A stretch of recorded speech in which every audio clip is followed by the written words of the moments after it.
Bom, uma vez mais, nós damos as boas-vindas a todos. Entretanto, alguns chegaram e damos graças a Deus pela vossa presença. Nossa hora já está adiantada, o culto tem sido mais comprido, não é? Mas não queremos deixar sem aquilo que é extrema importância, que é a pregação na Palavra de Deus, a exposição da Palavra de Deus. E dando continuidade àquilo que temos vindo a falar domingo após domingo no Evangelho de Lucas, eu convido os irmãos a abrirem as vossas Bíblias no capítulo 5 de Lucas, nos versículos 12 até ao versículo 16. E enquanto os irmãos abrem a vossa Bíblia em Lucas capítulo 5, versículos 12 a 16, eu gostaria de fazer uma pergunta. Se tivesses que considerar ou dar alguma uma característica da tua vida, o que é que tem sido a tua vida? Ou talvez um pouquinho mais perto, o que é a tua vida? Há muitas pessoas hoje que já podem dizer: a minha vida foi isto e agora é isto. E marcar uma diferença entre alguma coisa que viveram e depois alguma coisa que aconteceu e que marcou uma diferença na sua vida. Mas há outros que ainda continuam a dizer: a minha vida é. E muitas vezes é com tristeza que nós podemos ver que muitas pessoas que dizem: a minha vida é uma tristeza, a minha vida é uma agonia, a minha vida é um problema, a minha vida é... E qualquer coisa que consideram sobre a sua vida algo que não é nada agradável. Na verdade, a nossa vida, mesmo a vida do cristão, principalmente a vida do cristão, essa é sempre marcada por um antes e um depois. Assim como a história da humanidade se divide entre antes e depois de Cristo, não é? Os tempos, as datas, nós vivemos no ano 2024 depois de Cristo, e Cristo marca uma diferença. Também Cristo pode marcar a diferença na vida, na história de cada pessoa. E aquele que é cristão, ele pode dizer: a minha vida é antes de Cristo assim, e depois de Cristo assim, que há uma grande diferença. E a história que nós hoje vamos ler é a história de um homem que podia muito bem dizer isso. A minha vida antes de Cristo era assim, a minha vida depois de Cristo é de outra maneira. Esta é a história que tem marcado e que tem feito a história desta igreja. Esta igreja celebra agora 61 anos e ela tem sido composta por pessoas que puderam dizer: a minha vida antes, não é antes da igreja, é antes de Cristo, era assim, depois de Cristo foi de outra maneira. Porque Jesus disse e afirmou e veio precisamente para transformar vidas, para que a nossa vida não seja mais uma vida controlada, dominada por tudo aquilo que o pecado traz sobre nós, o medo, a ansiedade, a tristeza, às vezes a contenda, o conflito, mas uma vida diferente. E se alguém diz que tem Cristo e ainda não vive essa vida diferente, então pense bem se tem Cristo, porque Cristo, quando chega à nossa vida, Ele faz a diferença. Analise bem o seu coração e veja mesmo se Cristo está lá. Se não está, hoje é o dia de dizer: Senhor Jesus, muda a minha vida, muda a minha história e faz de mim uma nova criatura. E o texto diz assim em Lucas capítulo 5, versículo 12 até 16. Aconteceu que quando estava em uma daquelas cidades, portanto está a falar de Jesus, eis que um homem cheio de lepra, vendo a Jesus, prostrou-se sobre o rosto e rogou-lhe, dizendo: Senhor, se quiseres, bem podes limpar-me. E ele, Jesus, estendendo a mão, tocou-lhe, dizendo: quero ser limpo. E logo a lepra desapareceu dele. E ordenou-lhe que a ninguém o dissesse, mas disse-lhe: vai, mostra-te ao sacerdote e oferece pela tua purificação o que Moisés determinou para que lhes sirva de testemunho. Porém, a sua fama propagava-se ainda mais, e ajuntava-se muita gente para o ouvir e para ser por ele curada das suas enfermidades. Jesus, porém, retirava-se para os desertos e orava. Ora, nós temos aqui a história de um homem que era leproso. Um homem que, diz o texto, estava cheio de lepra. Ou seja, tinha todo o seu corpo coberto com esta doença, com esta praga, que era uma doença horrível. Um leproso era uma pessoa que era considerada, segundo a lei, os irmãos poderão ver isso em Levítico, no capítulo 13, e também no capítulo 14, onde fala sobre a lepra, era considerado um homem, um leproso, era considerado imundo. Alguém considerado imundo vivia isolado dos outros, não podia estar em contacto com os outros. O imundo vivia isolado, impedido de cultuar no templo, de estar ali no templo, porque qualquer coisa que tocasse numa coisa imunda era considerada imunda também. Então até da própria família ele estava afastado. Imaginem um homem, uma mãe, não poder abraçar os filhos porque era considerada imunda. Os familiares eram considerados imundos, não podiam ir ao templo, não podia tocar nem ser tocado. E era assim que este homem vivia, como todos os leprosos. A sua vida era uma vida que estava suspensa, não tinha esperança, não tinha futuro. Por isso muitos viviam da mendicidade. Alguns viviam como que em quarentena permanente, isolados. Ora, meus irmãos, este era um estado miserável deste leproso. Diz que o corpo todo estava coberto de lepra. E a lepra muitas vezes era considerada pelo povo de Israel como uma espécie de maldição de Deus. Por isso é que ele estava afastado de todos. Isaías, no capítulo 1 e no versículo 6, compara a situação do povo de Israel com uma situação de lepra, e dizendo mesmo que o pecado cobria toda a nação de Israel. Lepra era sinónimo também de pecado. E realmente, irmãos, nós somos todos leprosos. Não no sentido físico da doença, mas no sentido espiritual. Porque nós todos estamos cobertos de pecado. O pecado nos cobre. O homem hoje, sem Cristo, vive com a sua consciência contaminada, com o seu coração contaminado, com a sua mente contaminada, a sua própria vontade contaminada. A nossa mente, a nossa vontade, o nosso coração, a nossa consciência são impuros. Diz a Bíblia que dentro de nós não há nada de bom. Se alguém pensa que tem alguma coisa de boa, então está enganado. Às vezes nós ainda dizemos assim, aquela pessoa é muito boa, mas ela tem lepra, ou seja, tem pecado, e o pecado nos separa de Deus, porque a Bíblia nos diz que o pecado nos separa de Deus. Mas a história aqui conta que este leproso, assim como nós também, temos esperança. Ele vivia com alguma esperança, e ele encontrou essa esperança quando ele viu Jesus. Quando ele viu Jesus. Diz o versículo 12 que este homem cheio de lepra, vendo a Jesus, prostrou-se sobre o rosto e rogou-lhe, dizendo, Senhor, se quiseres, bem podes limpar-me. Vendo a Jesus. Este ver aqui não é apenas de olhar e ver que Jesus estava ali. Este ver é muito mais profundo, muito mais cheio de verdade do que apenas olhar e ver. É notar, é reconhecer. A gente passa ali e vê pessoas, não é? Eu estou a ver muita gente, mas alguns dizem, olha, eu reconheço aquela pessoa, eu sei quem ele é. Eu sei quem ele é. E neste sentido, nós vemos que este homem vendo Jesus, reconhecendo de Jesus, percebendo que Jesus estava ali, quem era Jesus, ele prostrou-se sobre o seu rosto, dizendo, Senhor. O que é que ele viu em Jesus? A primeira coisa que eu queria salientar aqui, nesta postura, ele reconhece humildemente quem é Jesus. E não é apenas uma postura de humildade, de reconhecimento que ele é um grande homem, um grande mestre, alguém que podia curá-lo, mas é muito mais do que isso. Ele reconhece em Jesus que Jesus é Deus. Reconhece a divindade de Jesus.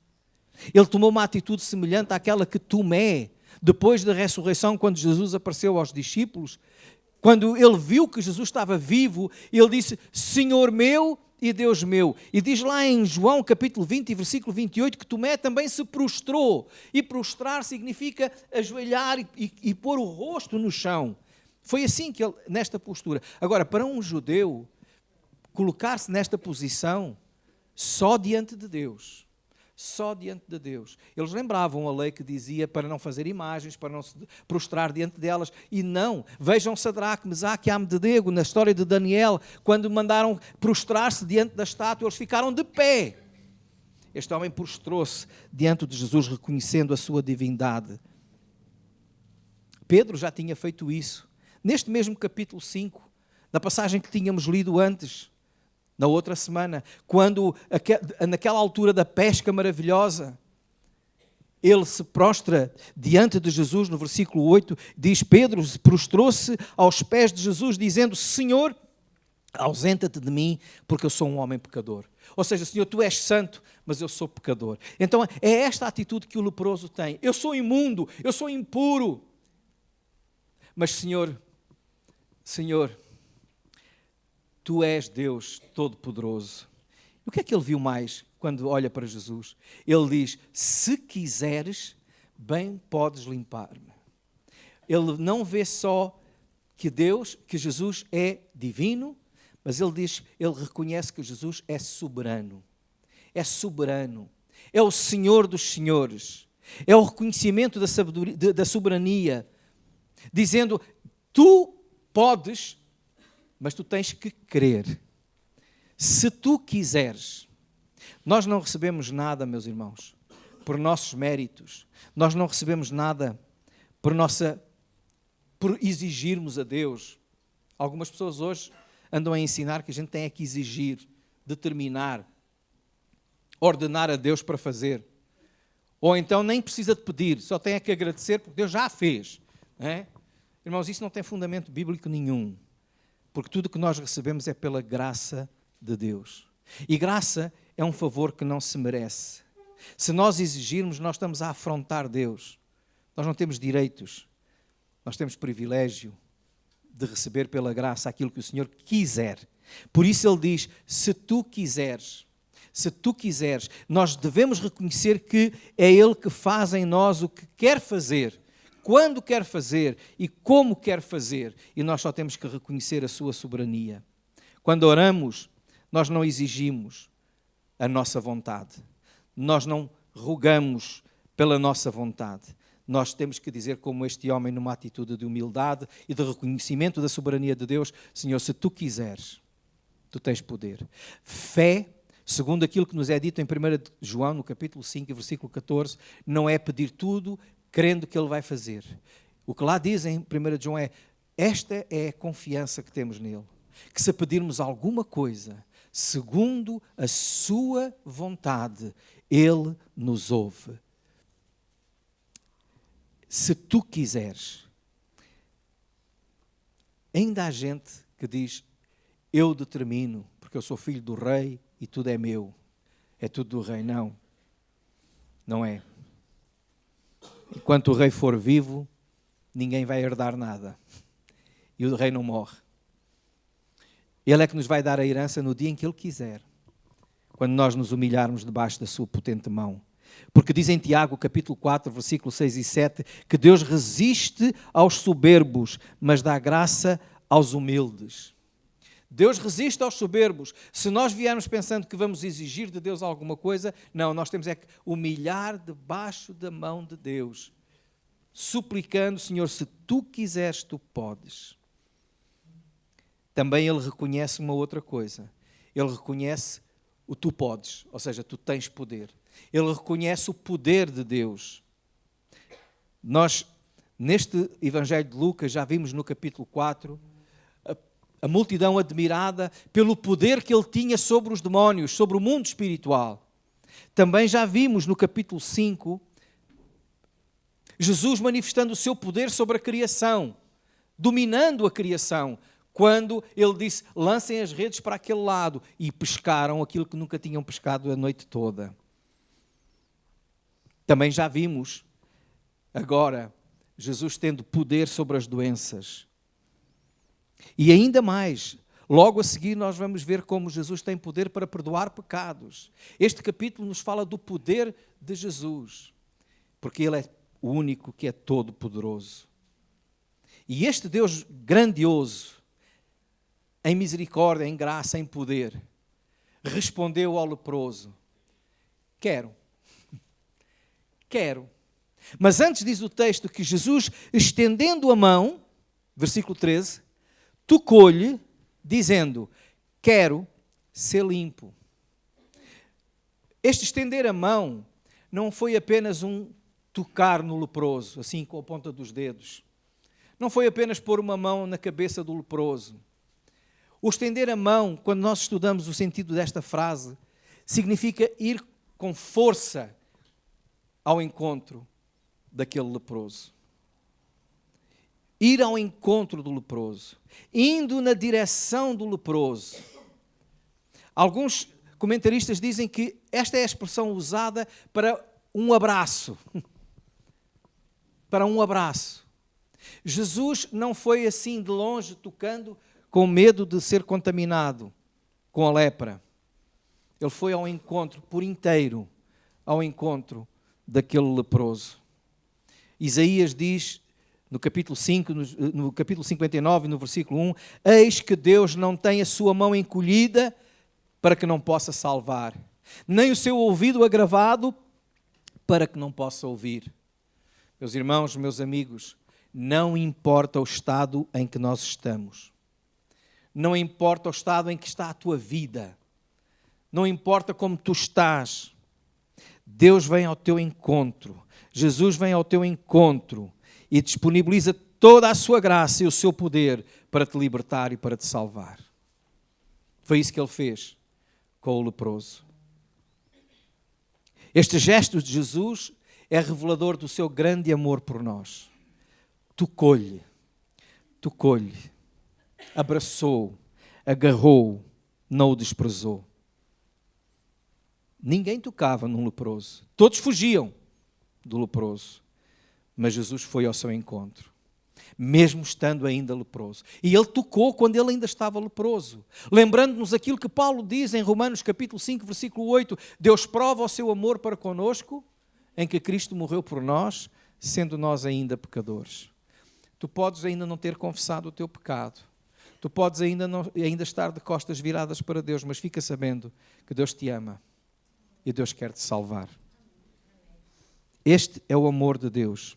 Esta é a sua vontade manifesta para com todos nós. O que é que Jesus disse? Eu quero ser limpo. É o que Deus quer de todos.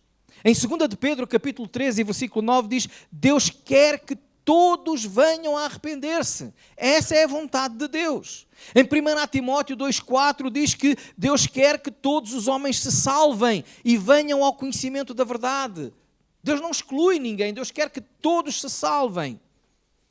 Em Mateus capítulo 23 e versículo 37, Jesus lamenta-se sobre a cidade de Jerusalém, dizendo, quantas vezes quis eu ajuntar os teus filhos como a galinha ajunta os seus pintainhos debaixo das asas e tu não quiseste.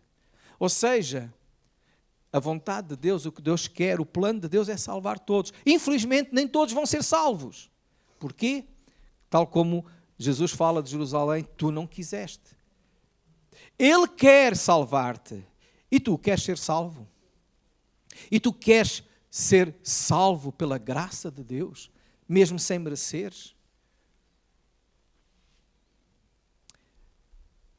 Quando ele olha para o leproso, ele manifesta a sua vontade e diz, eu quero. Quero que tu sejas limpo. A vontade de Deus é salvar, não é condenar. Em Ezequiel, no capítulo 33 e no versículo 11, diz, vivo eu, diz o Senhor, que não tenho prazer na morte do ímpio, mas em que o ímpio se converta do seu caminho e viva. Convertei-vos dos vossos maus caminhos. Este é o apelo que Deus faz. Ele não tem prazer na condenação, não tem prazer na morte do ímpio, daquele que não crê. Ele quer salvar. Por isso ele apela, arrependei-vos. Arrependei-vos. E este arrependimento vai fazer a diferença. Vai marcar a diferença na nossa história. Ou seja, resumindo até aqui, o leproso reconhece Jesus.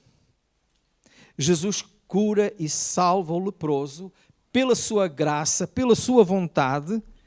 Agora Jesus, continuando, diz, exorta o leproso. E o que é que ele diz? Depois da lepra desaparecer. Depois daquela vida poder dizer, agora há um novo começo. Agora eu posso voltar à minha vida. Posso voltar à minha família. Posso voltar a muita coisa que eu estava privado. Pela graça de Deus, pelo amor de Deus. E o Senhor diz, não digas a ninguém. Curioso, não é? Jesus dizer, não digas a ninguém. Mesmo assim, a fama dele começou a crescer. Porque é impossível ficar calado. Mesmo que ele não dissesse, aquilo que as pessoas iriam ver, iria dizer: o que aconteceu? Se a tua vida mudar verdadeiramente, tu vais ter muita gente a perguntar: o que é que aconteceu? Eu tenho irmãos a dizer isso. Olha, pastor, agora as pessoas perguntam: o que é que aconteceu? O que aconteceu? É que eu era leproso e Deus limpou-me. Deus salvou-me. Deus curou-me. E Jesus diz: não digas a ninguém. Mostra-te ao sacerdote e oferece. Se os irmãos forem a Levítico, no capítulo 13 e 14, vão ver que o leproso tinha que ir ao sacerdote. Era o sacerdote, a autoridade, que dizia: está imundo. Mas era também o sacerdote que reconhecia a cura e dizia: está limpo. Então ele diz: vai, mostra-te ao sacerdote e oferece pela tua purificação o que Moisés determinou para que lhe sirva de testemunho. O que é que Jesus está a dizer aqui ao leproso? Olha, a lei, a palavra de Deus, diz que deves fazer isto. Então faz o que a palavra de Deus diz. Vai, mostra-te, confirma o milagre e oferece, mostra a tua gratidão a Deus, mas cumpre tudo o que a lei diz. Não desprezas a palavra de Deus. E é isso que acontece. O que Jesus espera de cada um de nós é que quando Ele faz o milagre da nossa conversão, da nossa mudança, é que nós continuemos em obediência à sua palavra. Não é desprezar. Agora, já estou bom, já me posso ir embora. Há muita gente assim. Há muita gente que recebe a bênção de Deus ou as bênçãos de Deus e depois desaparece. Nunca mais aparece na casa do Senhor, nunca mais apresenta a sua gratidão a Deus. Porquê? Ele tinha que aparecer lá, não só em cumprimento daquilo que a palavra de Deus diz, viver de acordo com a palavra de Deus, mas também, diz o versículo, para que lhes sirva de testemunho. Para que lhes sirva de testemunho. Olha, eu quando estava a ler este versículo, lembrei-me assim: quantas pessoas às vezes estão na igreja, pedem oração, a gente ora, Deus responde, e depois nunca ficamos a saber se Deus respondeu ou não. E o testemunho, onde é que está? Para que nós possamos dizer: louvado seja Deus. Nunca mais aparecem. Às vezes. É preciso dar continuidade, obedecendo à palavra de Deus, e é preciso dar testemunho daquilo que Deus fez, da mudança que Deus operou. Tudo isto aconteceu, apesar de Jesus ter dito: não digas nada, mas a sua fama cresceu. A multidão começou a correr atrás de Jesus e cada vez era maior. E é interessante que o texto termina dizendo que Jesus retirava-se para orar. Não seria lógico que Jesus dissesse: bom, já curei o leproso, há mais 100 leprosos para curar, há mais 1000 paralíticos para curar, tenho muita coisa para fazer, tenho muito trabalho na obra de Deus para realizar, eu tenho é que ficar aqui. Jesus podia dizer isso, não era? Mas ele não fazia isso. Este retirava-se, dá a ideia de que muitas vezes Jesus fazia isto. Não era retirou-se, é retirava-se. Retirava-se várias vezes para orar. Afastava-se, isolava-se várias vezes para orar. Sabem porquê? Porque Jesus, sendo Deus, Jesus foi homem também, 100% homem. E como homem, ele dizia assim: mais vale prevenir que remediar. Sabem o que é que isto quer dizer? Enquanto tudo está bem, deixa-me estar perto do Pai e em comunhão com o Pai, fortalecendo-me. Porque não é só na hora em que tudo está mal que nós devemos ir buscar a Deus. Muitos de nós vamos buscar a Deus quando sentimos a dor da lepra. Jesus nunca esteve imundo, nunca esteve leproso, mas constantemente ele buscava a Deus. Por isso ele tinha força. E nós? Como é que fazemos? Bem, muita coisa para fazer, muito trabalho para realizar, daqui a bocadinho eu oro. Às vezes não oramos, nem daqui a bocadinho, nem no dia, nem na semana, e esquecemos-nos de Deus permanentemente. Até que vem a aflição. E aí a gente vem, agora temos que ir mesmo. Jesus não precisava. Ele estava bem. E é quando estamos bem, meus irmãos, que nós devemos ir buscar a Deus, antes de estarmos mal. Por isso deixo aqui o apelo. A tua vida está mal? Busca a Deus. Vai ao encontro de Jesus. A tua vida está bem? Busca a Deus. Vai ao encontro de Jesus, porque tu precisas dele, assim como eu e todos nós precisamos. Neste dia de aniversário da igreja, eu quero lembrar, irmãos, nós, crentes, filhos de Deus, não podemos esquecer que nós éramos leprosos, mas pela graça de Deus e pela sua boa vontade, estamos aqui para o louvar e para o exaltar, porque fomos salvos por Ele. Mas é importante permanecermos na palavra e é importante orar. Mas se alguém está aqui, que nos visita, que não é crente, que não entregou ainda a sua vida a Jesus, ou apenas acredita nele como alguém que existiu, mas ainda não tem esta intimidade com ele, ainda a sua vida não foi tocada, mudada, saiba que hoje ele está a dizer: eu quero ser limpo. Só tens que olhar para ele, prostrar-te diante dele e suplicar para que ele te limpe e salve. E ele quer limpar e salvar.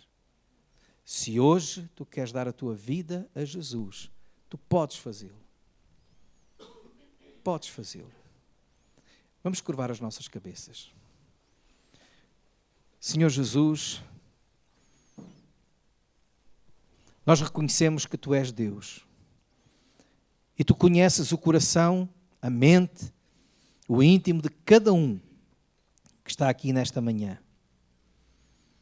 Eu peço, Senhor, pelo Teu grande amor, pelo Teu sacrifício realizado na cruz por nós, que Tu, Senhor, envies o Teu Espírito a tocar estes corações que aqui estão, cada um de nós, convencendo do pecado, da justiça e do juízo, Senhor. Salva, porque nós sabemos que Tu queres salvar. Quebranta corações. Traz almas, Senhor, para a vida que Tu ofereces. Pois nós Te pedimos pelos méritos daquilo que Tu fizeste por nós e não pelos nossos méritos. Irmãos, continuemos a orar. Eu não sei se aqueles que aqui estão hoje, se todos já confessam Cristo como Senhor e Salvador.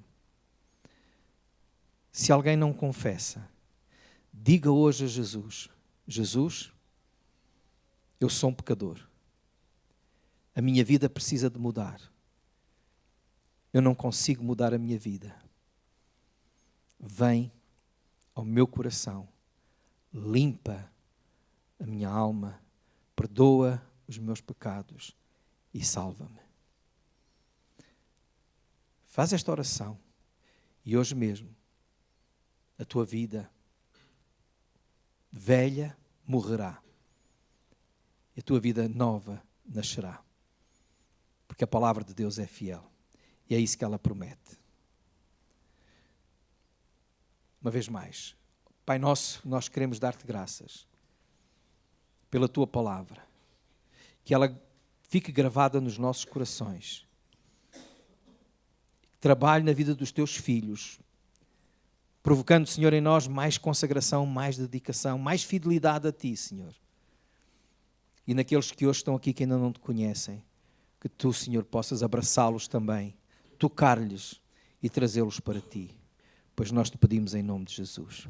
Amém. Irmãos, estamos mesmo no fim do culto, vamos cantar a última música, mas queria apenas dizer, se alguém que está aqui hoje decidiu receber, dar uma nova, olhar para Jesus e querer receber dele uma nova vida, fale comigo no final do culto. Diga-me alguma coisa. Nós queremos ficar em oração por vocês. Que o Senhor possa abençoar. Amém.